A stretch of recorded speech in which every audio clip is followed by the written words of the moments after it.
So the challenge before the Honorable Finance Minister, as she was charting out the budget, was that she had to ensure momentum alongside building resilience. Sir, we had a growth of around a GDP of around 7%, inflation being low, and a fiscal deficit in the right direction. This was the momentum that was there in the country, sir, but we needed to build our resilience against the global trade, which was in a flux. Sir, the fiscal deficit of 4.3%, which is marginally lower than the 4.4%, only emphasizes that the focus of the finance minister has been on continuity rather than ambition. So since the pandemic, the slow rate of fiscal deficit reduction, sir, it only highlights that the focus has been on stability rather than dramatic consolidation. With the global uncertainty looming large and also the rupee under pressure, the budget, sir, that was presented is nothing short of prudent macroeconomics. Sir, above all of this, the real story is in the increase of allocation for capex at 12.2 lakh crores as against the 11.2 lakh crore, which is about 4.4% of the GDP. And this clearly underlines, sir, that the focus is on investments rather than consumption subsidies. This is what we would call fiscal prudence over populism. Sir, the EU trade or the European Union Free Trade Agreement would most probably come into operation by 2027, and we also have the US tariff uncertainties looming large. Sir, under these circumstances, we need to build our domestic capacities to protect our country from from supply chain disruptions. Sir, against this backdrop, the industrial strategy that has been spelt out in the budget, sir, reveals a resolve to move up the value chain. It could be the 10,000 crore allocation for the Biopharma Shakti initiative, or the 40,000 crore allocation for the electronic component manufacturing, or this India's semiconductor mission 2.0, they together emphasize, sir, that India would want to become Atmanirbhar or self-reliant in these strategic sectors on which India was until now import dependent.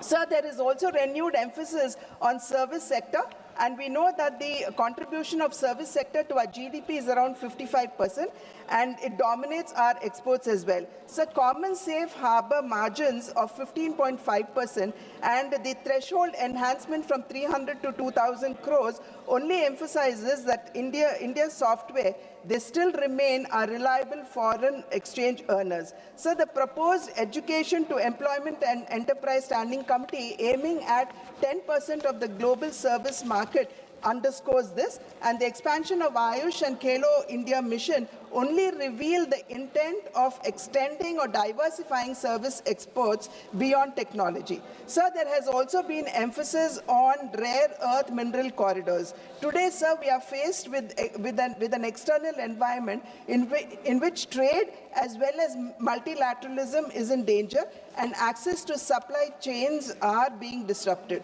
Hence, sir, we need to strengthen, if not protect ourselves against these external shocks. Therefore, the manufacturing of rare earth permanent magnets, or REPM, is vital to meet our upstream industries, growing demands of the upstream industries like electronics, electric vehicles, aerospace, defense, and the likes. So the need for securing our supply chain arose when China, the world's largest, if not the only supplier of REPM, curbed its exports, giving rise to global shortage and disrupting industries. So this shock emphasized the need for indigenization. And today, by indigenizing REPM, India could position herself as a global hub of sustainable manufacturing. So the proposed scrapping of custom duty on monazite from the present 2.5% is a welcome measure, because this would only attract more investments in REPM and also improve the employment opportunities for our own children. So the states in which monazite is largely found is Kerala, Tamil Nadu, Andhra Pradesh, Orissa, Jharkhand, Maharashtra, Gujarat, and West Bengal, with Andhra Pradesh, Kerala, Tamil Nadu, and Orissa, contributing 89% of the 12.73 million ton monazite reserves in our country. Sir, I would only request the Honorable Finance Minister here, sir, that we would need to work closely with the states for the single window clearances as well as land subsidies, because this is largely in the control of the states, and this would also hasten and quicken investments into our country in REPM. Alongside, sir, I would also request the Honorable Finance Minister to consider applying PLI or performance-linked incentives for the mining of rare earth minerals, because as the very name states, sir, they are rare earth minerals, and we need our efficacy to improve in mining of rare earth minerals, and also apply PLI to REPMs too. Sir, the budget further, sir, it simplifies customs tariff by rationalizing exemptions and focusing on effective rates. Sir, the ripple effect of this would be that our domestic manufacturing sector would be strengthened and our exports would improve. Sir, customs today are moving towards trust-based, digitally AI-assisted framework, marking a significant stride towards ease of doing business. So the targeted exemptions, sir, and process reforms, they aim at reducing the input costs that would improve certainty for long gestation and capital incentive projects. Sir, manufacturing is the central pillar of our Indian economic growth, and its contribution to the GDP is around 16 to 17%. Sir, it is much lower than what many of the other countries, for example, China, has. However, sir, the duty-free imports for leather and footwear industry, the extension of export obligation period under the advance authorization scheme from 6 months to 1 year, the announcement of the scheme to support production of high-value, technologically advanced construction and infra components, and for the MSMEs, the removal of the rupees 10 lakh per consignment cap on courier exports would not only improve our access to foreign markets, but would also strengthen our local manufacturing sector as well. So in the health sector, the customs duty exemption on 17 additional drugs, so this is over and above the exemption that was given for the cancer drugs earlier in her earlier budget,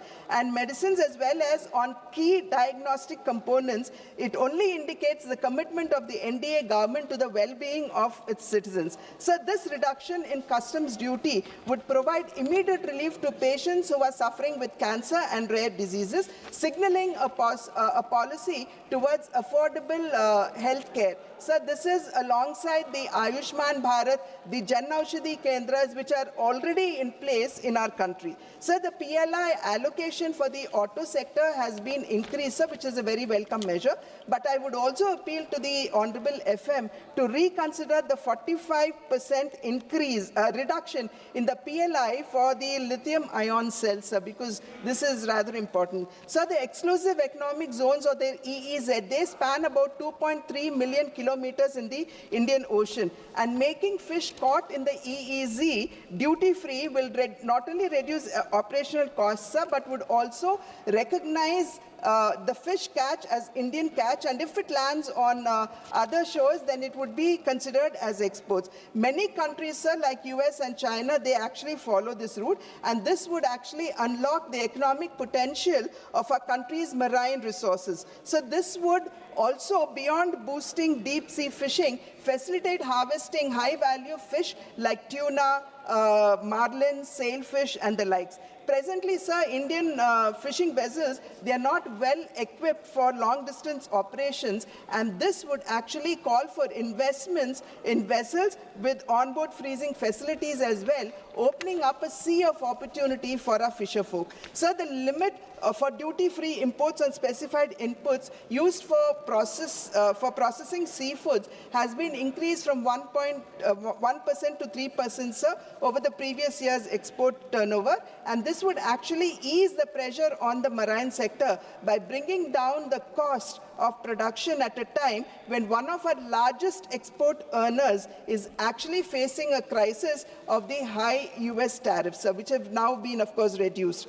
Sir, the budget thrust on high-value farm produce and allied sectors. So this would also help in reducing our import costs, dependency, modernize agricultural practices, and also improve farm incomes. So production of coconut oil has reduced drastically in the past 1 decade. So the production of coconuts in our country is around 600,000 tons, and coconut oil is around 100 tons. Sir. So oil production has now reduced to 4 lakh tons, and this one of the reasons, if not the sole reason, one of the reasons is that our plantations are aging and we need to replace them. Therefore, the Honorable Finance Minister coming forward, shouldering the coconut farmers and assuring them that their trees would be replaced by new saplings, sir, is a welcome measure. Sir, export on coconuts have actually risen to 1.88 lakh tons in 2025 as against the 1.76 lakh tons in 2024, which is a 7% hike. Sir, none of us have actually forgotten the success story of Araku coffee. Sir, when it was initiated, there were many people who did not believe that it would succeed. But today, Araku coffee has become a global brand. So, riding on the success of Araku coffee, to emulate it in cashew and coconuts, this will actually reduce our dependency on imports. Sir, exports of coconut and cocoa and related products, sir, they have increased 26%, sir, touching 4.54 lakh tons in 2025, up from 36.86 lakh tons. So therefore, I think this is a very welcome measure. Sandalwood is an integral part of our culture. Therefore, the support that is being given to sandalwood farming as well as post-harvest processing would only help us in restoring the past glory of sandalwood. Alongside this, sir, the AI initiative called the Virtually Integrated System to Access Agricultural Resources of Vistar, sir, would educate the farmers in every detail of agriculture economics, sir. And this is very important for us because 80% of our farmers are small and marginal farmers who have land holdings which are less than 5 acres, sir. Therefore, this technical assistance would help farmers in innovative practices, thereby enhancing their incomes. Sir, India's 7.4 million MSMEs, they would stand to benefit from the 10,000 crore SME growth fund that has been allocated. This is over and above the 2,000 crore self-reliant India fund that has already been allocated, sir. And this provides access to risk capital for MSMEs. So MSMEs largely supply to PSUs and other large houses, but payments are quite often delayed, which leads to financial crunch and thereby the ill health of the MSME. Therefore, TREDs are being made mandatory, where the invoice has to be settled via the platform with no excuses, sir, is a big help for the MSMEs. The chronic problem that MSMEs face, sir, which even our economic survey has emphasized, is that their lack of accessibility to capital. Therefore, these initiatives, sir, would surely enhance the proximity to capital for the MSMEs, who are one of the largest employment generators after agriculture. So, urbanization is happening at a great speed, and the focus on Tier 2 and Tier 3 and temple cities, sir, is a welcome measure, because it is here the infrastructure would definitely be upgraded and modernized, making life for migrants who actually come into these cities much better, safer, and they would not have to live in deplorable conditions as they are doing now. So today, recognizing cities and towns as growth hubs is the need of the hour. Therefore, I would surely like to welcome this measure. Sir, having said that, a nation's progress, sir, is impossible without the empowerment of its women. Building on the success of Lakhpati Didi, the most important initiative that has been, sir, just 5 minutes, sir, that has been introduced in the budget is the establishment of the self-help entrepreneur marts, or the She Marts, sir, which will provide women entrepreneurs direct market access and business opportunities. In addition, sir, credit-linked support for women-led fisheries and aquaculture enterprises encourages economic independence in coastal and rural regions. So these initiatives are designed to convert small-scale participation into scalable enterprise. Another landmark initiative, sir, in this budget is the establishment of one hostel for girls in every district, especially near the STEM institutions. So this step ensures that talented young women from rural and semi-urban areas would not have to discontinue education for lack of accommodation barriers. So these initiatives collectively strengthen financial inclusion, education access, and entrepreneurial growth for women, converting empowerment into leadership. Beyond economic and educational support, sir, the budget also gives a strong social message that women are partners in nation building and not mere beneficiaries of welfare. Therefore, it is no longer women's development, sir, but it is now, the new story is women-led development. Sir, having said that, I would only like to conclude by saying that the budget has been crafted and presented amidst unique circumstances in an increasingly turbulent world. In such circumstances, sir, this budget is a coherent framework that laid emphasis on financial prudence, infrastructure-led growth, and human development, preparing India for the Viksit Bharat of 2047 in a volatile and an unpredictable world. Thank you, sir. Thank you very much. You didn't take 5 minutes further. Next speaker, Sri Y.S. Avinash Reddy ji. Sir, thank you, sir. Sir, I congratulate Honorable Finance Minister for presenting the budget 9th consecutive time, sir. Sir, and we appreciate the central government for enhancing the capex budget for the year 2026-27 to 12,21,821 crores, sir. 11.5% higher allocation than the revised budget for the current financial year 2025-26, sir. Sir, coming to the allocations for our state, Andhra Pradesh, sir, we all know that Polavaram is a national project with 194 TMC storage capacity, 45.72 meters height, and an estimated cost of 55,000 crores, sir, which has to be spent by way of 100% central grants, sir. Sir, in the 2026-27 budget, an amount of 3,320 crores is allocated. There is a specific mention in the budget presentation that the revised cost of project is 30,436 crores for completion up to MDDL of 41.15 meters, and the balance central grant for the project is limited to 12,157 crores. Sir, at 41.15 meters, only 75 TMC of water can be stored. The objectives envisaged cannot be achieved if the project is restricted only to 41.15 meters height with only 75 TMC storage, sir. Sir, we on behalf of YSRCP bring to the notice of Government of India that this national project should be constructed up to 45.72 meters height, 194 storage capacity, 194 TMC storage capacity with an estimated and sanctioned amount of 55,000 crores, sir. Any change, any reduction to the sanctioned amount will severely affect the interests of crores of farmers across the state, sir. And we also request the Government of India to revisit and issue environmental clearance to Rayalaseema lift irrigation scheme.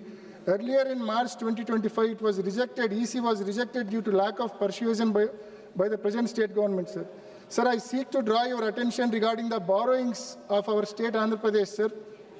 During 2019 to 2024, YSRCP tenure, considering all forms of liabilities, an amount of 3,32,000 crores was borrowed, sir. Whereas in the present tenure, in a span of just 20 months, an amount of 3,20,000 crores is contracted for borrowing so far, sir. Sir, generally all kinds of borrowing put together should not exceed 3.5% of state's GDP, sir. For instance, during 2014 to 19, the then state government borrowed 17,000 crores beyond their limit, and this excess borrowing was deducted from the borrowing limit of the next government during 2019 to 2024, sir. Sir, if the present pace of borrowing is continued, just like the President stated above, the borrowing limits of the next government will be deducted due to the present government's over excess borrowings, sir.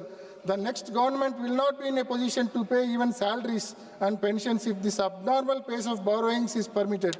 Sir, our state government is raising off-budget borrowings, sir. In May 2025, an amount of 9,000 crores was borrowed by way of APMDC NCD issuances.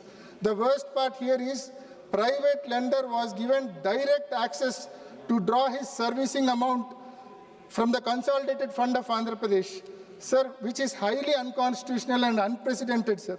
Sir, in December 2025, 5,750 crores was borrowed by way of APSBCL bonds. Sir, and recently, State Cabinet cleared a borrowing of additional 11,850 crores by way of APSBCL NCD issuances, sir. Sir, during financial year 2022 and 23, when the previous government tried for similar off-budget borrowing through APSBCL NCD issuances, the central government objected such borrowings, and the Ministry of Finance, it has issued circular, sir. Ministry of Finance has issued circular, wrote a letter to the Special CS of Andhra Pradesh Finance Department dated 27th March 2023 and stopped the state from taking such an off-budget borrowing. Sir, this kind of off-budget borrowings will have long-lasting ramifications. The next governments will have to pay their entire budget amount for repaying the interest, duly sacrificing salaries and pensions for employees and welfare schemes for the poor people. I request the Honorable FM to give clarity on this issue during her reply, sir. Sir, as I mentioned above, our state in a span of just 20 months borrowed 3,20,000 crores, but it could not allocate mere 5,000 crores for completing the 10 medical colleges out of the 17 new medical colleges taken up during the tenure of Sri Y.S. Jagan Reddy garu. Sir, bids are called for privatization the government medical colleges and hospitals, which will directly impact the poor, as they will not be in a position to afford costly treatment in these privatized hospitals, sir. Sir, an allocation of 96,000 crores is made for VBG Ramji scheme, which is new MGNREGS scheme, sir. Sir, state share is increased from 10% to 40%, because of which it is highly unlikely that the allocated amount is completely spent in the year 2026-27. We request the Government of India to implement the new scheme VBG Ramji with 90:10 ratio for our state, Andhra Pradesh, on par with other northeastern states, as our state's financial condition is very, very weak, sir. Sir, Yes. we request the Government of India to set up steel plant at Kadapa, which is part of assurance given to the Andhra Pradesh as part of AP Bifurcation Act 2014, sir. We brought this issue to the notice of this August House several times, and we once again request government to fulfill its promise, sir. Sir, we request the Government of India to stop privatization of Vizag steel plant, and also request to allocate grant to clear the present dues of Vizag steel Thank plant, you. sir. Sir, Kadapa to Bangalore railway line was sanctioned in 2010 with an outlay of 2,700 crores, sir. Sir, till date, only 10% of the work is completed, sir. We request the Government of India to allocate sufficient funds for completion of this project. Initially, this project was sanctioned on 50:50 cost-sharing basis between central and state governments, sir. Sir, post-bifurcation, AP is not in a position to contribute its 50% share, sir. So, AP government has already requested the Government of India to complete this project with 100% central funds. Sir, we request the Government of India to consider the same Thank and you. expedite construction of this new railway line please between try to Kadapa to conclude. Bangalore, sir. With these submissions, I conclude my speech on discussion on union budget. Thank you, sir. Thank you very much. Next speaker, Sri